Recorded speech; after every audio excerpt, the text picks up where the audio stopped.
Guys, আপনি কি একবার চিন্তা করে দেখছেন ভারত বাংলাদেশের সাথে এরকমটা কেন করে? যখন বাংলাদেশের মধ্যে আওয়ামী লীগ সরকার ক্ষমতায় ছিল, তখন আওয়ামী লীগ সরকার থাকতে বাংলাদেশের জনগণ ভারতের কাছে কত আকুতি মিনতি করতো যে বাংলাদেশের মধ্যে পেঁয়াজ পাঠানোর জন্য। কিন্তু ভারত কি করতো?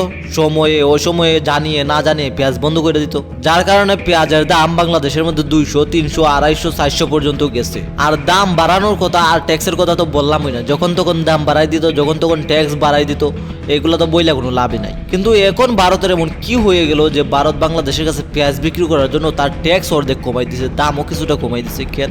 আর এটাই হলো আজকের ভিডিওর মেইন টপিক। আর এটা শোনার পর আপনিও বুঝতে পারবেন ভারত কিভাবে লাইনে আসছে। দেখেন, বাংলাদেশ থেকে যখন শেখ হাসিনা চলে গেছে, শেখ হাসিনার নীতিগুলো শেখ হাসিনার সাথেই আমরা বিদায় দিয়ে দিছি। বা আপনি এটাও বলতে পারেন যে মোদির আপদ আমাদের গলায় ছিল, আমরা আবার মোদির দিয়া দিছি।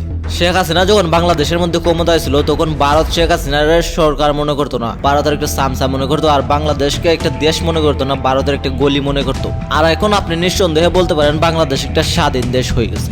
তো মোদির তো এখানে সমস্যা, যখন পেঁয়াজ বন্ধ করে দিচ্ছে হাসিনার কথায়, যখন হাসিনা ইন্ডিয়াতে চলে যায়, হাসিনার কথায় মোদি পেঁয়াজ বন্ধ করে দিচ্ছে। হাসিনার কথাই দেখ বা নিজের অনুভূতির থেকেই, বিরক্ত লাগার থেকেই পেঁয়াজ বন্ধ করে দেখ বাংলাদেশের মধ্যে বন্ধ করছে। তো বাংলাদেশ কি করছে? ইন্ডিয়ার তো এটা বলে নাই যে আপনি পেঁয়াজ দেন, আপনি পেঁয়াজ না দিলে আমরা খাইতে পারতেছি না, ডিম বাঁচতে পারতেছি না। বা আমাদের দেশের মধ্যে শেখ হাসিনার মতো ওই রকম কোনো প্রেসিডেন্টও নাই, প্রধানমন্ত্রীও নাই যে এটা বলবে পেঁয়াজ ছাড়া কিভাবে ডিম বাজি করা যায়, এরকম তো কেউ নাই। তো বাংলাদেশ এখানে কি করছে? ইন্ডিয়ারে বাইপাস কইরা পাকিস্তান, চীন, মিয়ানমার, এমনকি মিশর থেকে বাংলাদেশ পেঁয়াজ আমদানি করা শুরু করে দিচ্ছে, যা ভারতের চাইতে অনেক কম প্রাইসে। আর এর মধ্যে বাংলাদেশের মৎস্য অধিদপ্তর ভারতের মধ্যে ইলিশ পাঠানো বন্ধ করে দিচ্ছে। তারপরেও ভারত থেকে বাংলাদেশের মৎস্য অধিদপ্তরের কাছে চিঠি লেখা হয়েছে যাতে ভারতের মধ্যে ইলিশ পাঠানো হয় অন্তত পূজা উপলক্ষে। কিন্তু বাংলাদেশ অভ্যন্তরীণ চাহিদা এতটা বেশি, আর এতদিন ধরে মানুষ ইলিশ পায় না, এই জন্য অভ্যন্তরীণ চাহিদা এতটা বেশি বেড়ে গেছে, এই অনুরোধটা আর রাখা গেল না। কিন্তু দেখার বিষয়, এটা বাংলাদেশে এইবার ইলিশ ভারতের মধ্যে না পাঠাইও বাংলাদেশের মধ্যে ভারত পেঁয়াজ পাঠানোর জন্য আপ্রাণ চেষ্টা করতেছে। কেন? আপনি এটা বলতে পারেন যে পেঁয়াজ বেশি হয়ে গেছে ভারতের মধ্যে, নাকি পেঁয়াজ উৎপাদন হয়েছে এখন পেঁয়াজের সিজনও না, পেঁয়াজ বেশি উৎপাদনও হয়েছে না, আগে যেমনটা ছিল এখনো এমনটাই আছে। যদি কোনো কিছু না থাকে,